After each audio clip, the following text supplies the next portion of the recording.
¿Qué tal, amigos? Bienvenidos a su canal Historias y Relatos Fantasmagóricos. Recuerda regalarme un like y suscribirse para seguir disfrutando del fascinante tema paranormal.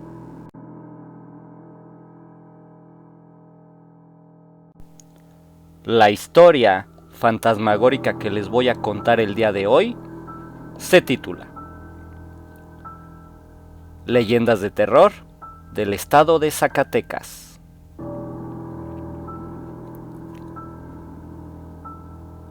Las leyendas de terror del estado de Zacatecas, al igual que tantas otras que se cuentan en todo México, son relatos que en su mayoría se remontan a tiempos coloniales. Muchos hablan sobre lugares malditos, fantasmas que penan y crímenes escalofriantes. El día de hoy descubriremos algunas de las más escabrosas que se han contado a lo largo de los años. La primera se titula El Callejón del Mono Prieto.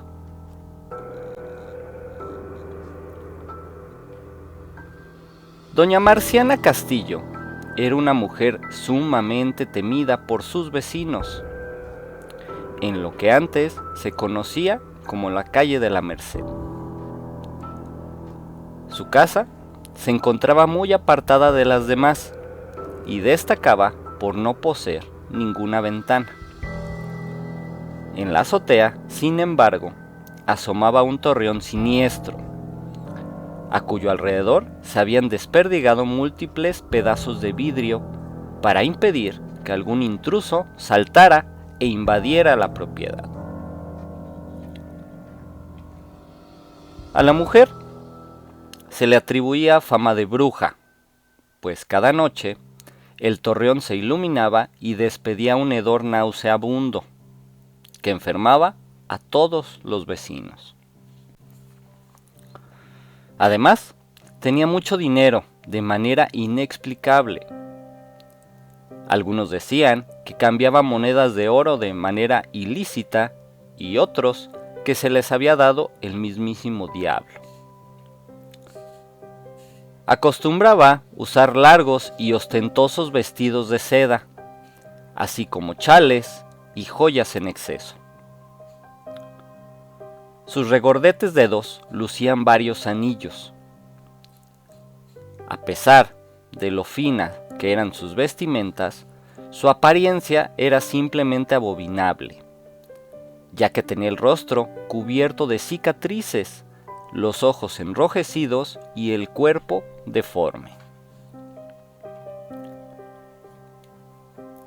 El alma de doña Marciana era igual de espantosa que su aspecto físico. A nadie socorría ni daba limosnas. Casi nunca salía de su casa porque despreciaba a la gente y los demás le tenían pavor. Pero lo que más los asustaba era el endemoniado mono que tenía por mascota, un animal negro como el carbón y que todo el tiempo emitía chillidos espeluznantes. Un día, una mujer llegó a tocar la puerta de su casa con un bebé en brazos. La pobre había huido de un marido que la maltrataba y como no sabía de la mala reputación de la bruja, se había atrevido a pedirle que le dejara pasar la noche en su casa. Al día siguiente, la desdichada fue muerta encontrada en la calle, con expresión de terror en la cara. Tenía arañazos en la piel, seguramente a causa del mono de la hechicera. Del bebé no había ni rastro. Esto indignó muchísimo a la comunidad de la calle de la Merced, que solo esperaba a que la vieja saliese de su hogar para matarla a pedradas. Todos se pusieron de acuerdo y bloquearon su puerta con bolsas de basura que jamás fueron recogidas por los servicios municipales. Doña Marciana estaba harta. Una noche se escuchó un estallido. Al mirar hacia la casa de doña Marciana, la gente se dio cuenta de que por el torreón salía una multitud de llamaradas rojas y azules. Nadie quiso ir a rescatarla. «Seguramente es el diablo que viene por ella y se lo tiene bien merecido», dijeron los vecinos. Por la mañana, cuando el incendio se había disipado, encontraron el cadáver de la bruja en el torreón, calcinado. El mono saltaba encima de ella embravecido. Fue necesario echarle un lazo al cuello para que se calmara, pero de tanto que se retorcía terminó ahorcándose. Nadie supo nunca qué fue lo que había ocasionado aquella explosión. Desde entonces, a la calle se le conoció como el Callejón del Mono Prieto. La siguiente leyenda es la calle de Tres Cruces. Al final de lo que es la actual calle de San Francisco, muy cerca de la plaza principal del centro histórico zacatecano, vivió una vez un hombre llamado Don Diego de Gallinar. Él era un tipo acaudalado y su vivienda una hermosa casona de 3 pisos. Ahí habitaba con su sobrina Beatriz Moncada, de la cual era tutor. La muchacha no tenía permitido ir a fiestas ni salir a otro lugar que no fuera la iglesia. Su tío quería casarla con su único hijo, Antonio, quien se había ido al puerto de Veracruz para combatir a los piratas. Y es que, como Beatriz era heredera de la gran fortuna de sus padres, don Diego se complacía al pensar que una vez que estuviera unida a su primo, la fortuna familiar permanecería en sus manos. Lo único que lo inquietaba era la misteriosa melodía de violín que desde hacía varias noches escuchaba fuera de su casa. No bien acababan de repicar las campanadas de la medianoche. Poco sospechaba que el responsable de la canción era un joven indígena de nombre Gabriel García, quien se había enamorado de Beatriz al cruzarse con ella en la misa de domingo. La joven solía subir hasta el mirador para escuchar la serenata, correspondiendo con toda su alma a los sentimientos de aquel muchacho humilde. Cierta noche, don Diego decidió retirarse a dormir más tarde y siguió a su sobrina. El hombre estalló en cólera a descubrir a Gabriel y percatarse de las intenciones que tenía con la jovencita. «Indio malnacido y cobarde, largo de mi casa si no quieres que te eche a la fuerza, y no se te ocurra volver a ver a Beatriz». Gabriel, insultado por sus crueles palabras, desenvainó su espada y lo retó a pelear. Don Diego, indignado por su insolencia, no osó rechazar al duelo. En su afán de herir al indio, se lanzó contra él con furia, incrustándose en el pecho la espada de Gabriel y quedando inerte en el piso. El joven se horrorizó al darse cuenta de lo que había matado. No vio cuando uno de los sirvientes del hacendado salió de la casa para clavarle un puñal por la espalda.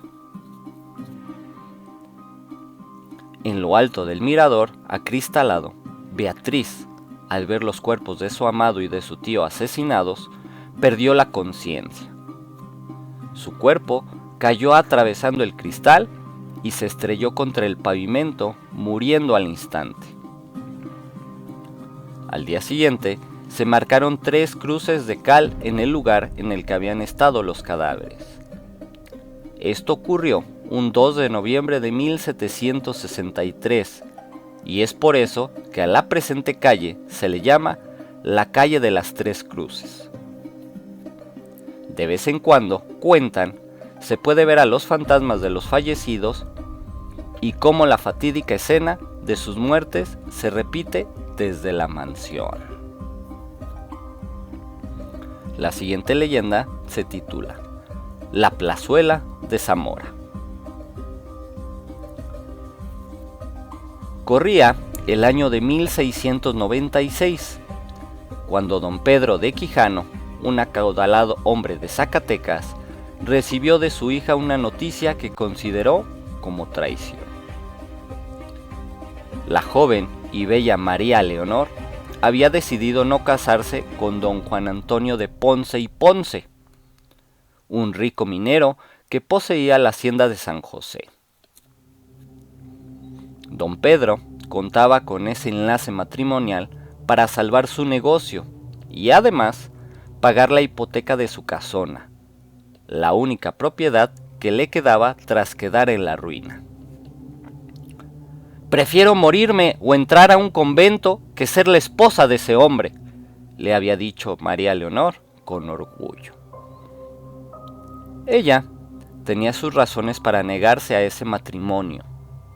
Amaba profundamente a José Manuel Zamora, el joven ahijado de doña Catalina de Sandoval.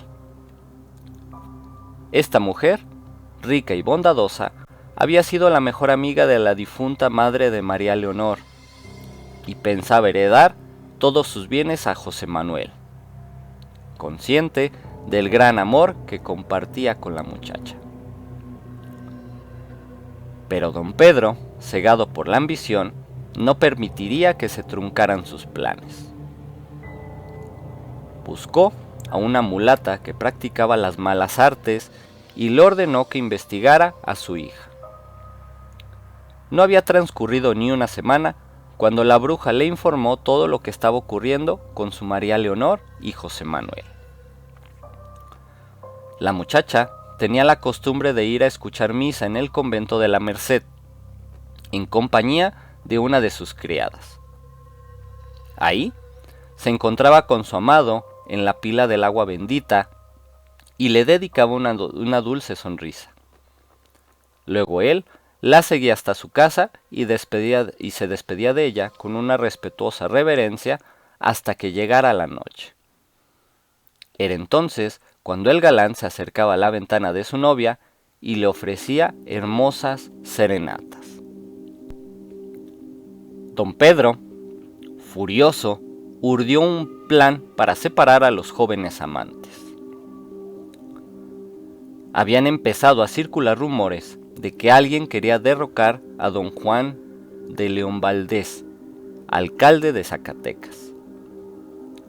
Aprovechándose de las habladurías, don Pedro se presentó ante él, informándole que un hombre estaba rondando su casa con la intención de matarlo. «Ese malnacido sabe lo fiel que soy a su gobierno y quiere castigarme por mi lealtad. Si lo arrestan en el momento justo, estoy seguro de que encontrarán documentos que comprueben su culpabilidad». «Así será, mi buen amigo», le dijo don Juan. «Le agradezco por la información». Usando a la mulata de nuevo, don Pedro hizo que le entregara una carta a José Manuel, justo antes de que acudiera a ver a su hija. En ella había escrito los pormenores de un supuesto plan para eliminar a don Juan de León de la alcaldía. Antes de enviar a la bruja, don Pedro le advirtió que no debía decirle al muchacho quién se le enviaba. José Manuel recibió el mensaje y lo guardó en su bolsillo sin abrirlo, acercándose a la ventana de María Leonor. Pero antes de que pudiera verse, los guardias del gobernador llegaron para arrestarlo. La pobre chica, al ver cómo se lo llevaban, corrió con su padre para pedirle que lo ayudara. Sin embargo, la respuesta de don Pedro fue inclemente. «Dios castiga a quienes desobedecen las leyes». Al día siguiente se llevó a cabo la ejecución de don Juan Manuel en la plazuela. Estaba pálido y demacrado, pues lo habían torturado por horas. Pensó por última vez en su amada y sucumbió ante el verdugo. María Leonor se metió en un convento de monjas. No pudo olvidar a su novia hasta el día de su muerte. Y ahora en lo que es la plazuela de Zamora, se cuenta que de vez en cuando aparece el fantasma de un joven apuesto y muy triste. La siguiente leyenda se titula La calle de los perros.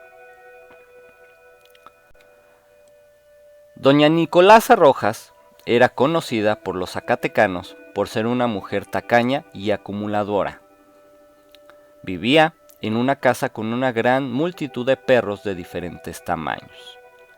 La propiedad se ubicaba justo detrás de la calle del ferrocarril y era la más amplia y lujosa del barrio. Esta mujer se había ganado el odio de sus vecinos, no solo por el ruido y el hedor que se desprendía de su lugar, sino también por su desempeño como prestamista. En su ambición, se aprovechaba de quienes pasaban por un momento de necesidad para prestarles dinero, a cambio de dejarle como prenda sus más valiosas posesiones. Cuando a los pobres se les agotaba el plazo para pagar, sin ningún remordimiento ponía a la venta estos objetos que habían esperado recuperar algún día. La mayoría de sus mercancías, sin embargo, eran alhajas y cosas robadas. Todos en la calle la apodaban Cajón de Reales, por la descarada respuesta que daba cada vez que alguien le pedía explicaciones sobre la fortuna que estaba amasando. Es solo un calorcito, Reales, para dar de comer a mis animalitos. Nadie habría osado robarle nunca, debido a los feroces perros con los que vivía. Cada día, un empleado del rastro acudía llevando una gran cantidad de carne fresca que los canes devoraban con mucha saña. Se dice que un día, una caravana de gitanos llegó a la ciudad con su espectáculo ambulante. Doña Nicolasa, que nunca salía a ninguna parte, de pronto comenzó a asistir a todas las funciones. Al término de cada show, el jefe, un hombre negro e intimidante, la acompañaba de vuelta a casa. La noche de la última función, la prestamista los invitó a cenar a su casa.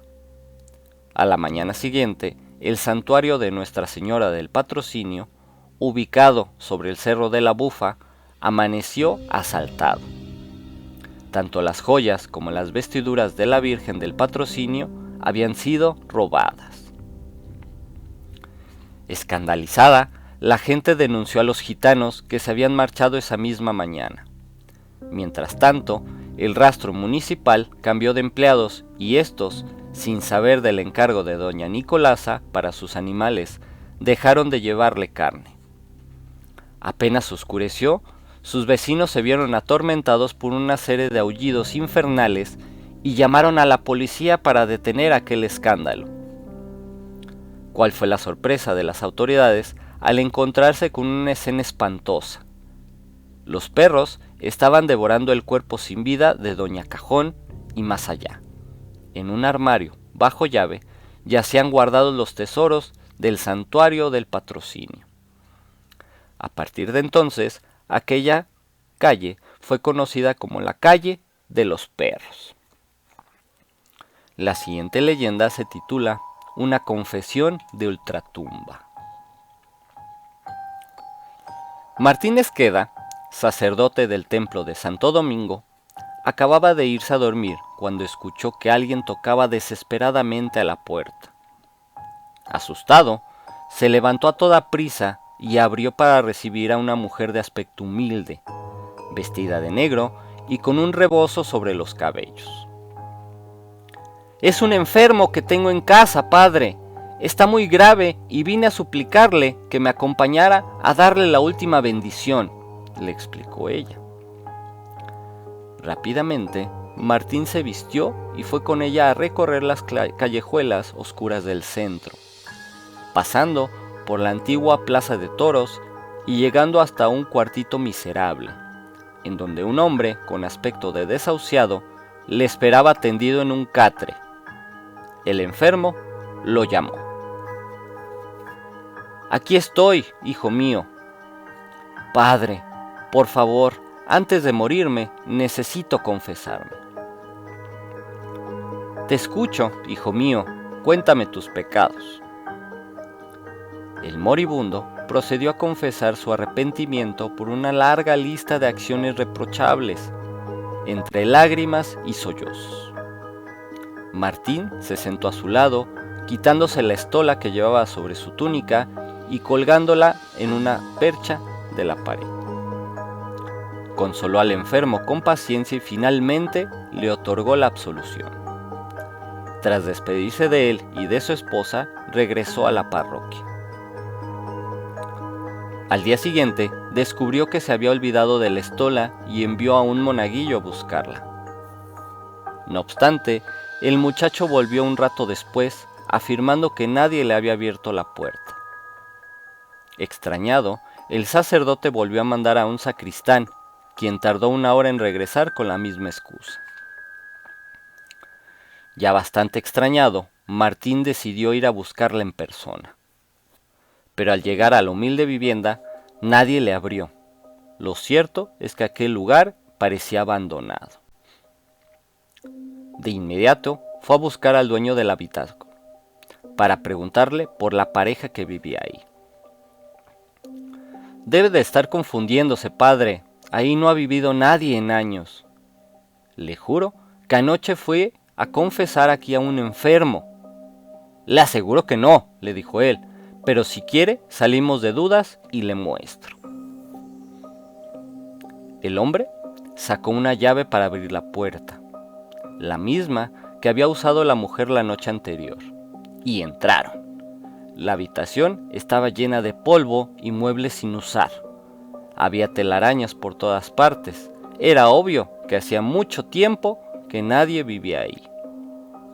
Sin embargo, Martín se puso pálido al mirar una percha en el muro y descubrir que su estola seguía colgada ahí. ¡Wow, amigos! ¡Qué leyendas! Del bellísimo estado de Zacatecas. ¿Habrán escuchado ustedes alguna similar? Amigos, si ustedes tienen alguna historia, algún relato o alguna leyenda de terror o de suspenso y quieran compartirla con un servidor, no lo duden, contáctenme en mis redes sociales, ya sea vía YouTube, vía Facebook, con el mismo nombre de Historias y Relatos Fantasmagóricos, ya sea que me la envíen por medio de un audio para que ustedes escuchen en el blog, o me la envíen por escrito y así la narraré yo. Amigos, también por medio de Facebook ya me autorizaron las estrellas. Si fueran tan amables de poderme apoyar, de verdad se los agradecería muchísimo. Esto para poder continuar creando más contenido. Sin más por el momento, sería todo. Y esperen más historias y relatos fantasmagóricos. Hasta pronto. Si te gustó este video, regálame un like, suscríbete y activa la campanita. Muchas gracias. Si te gustó este video, regálame un like, suscríbete y activa la campanita. Muchas gracias.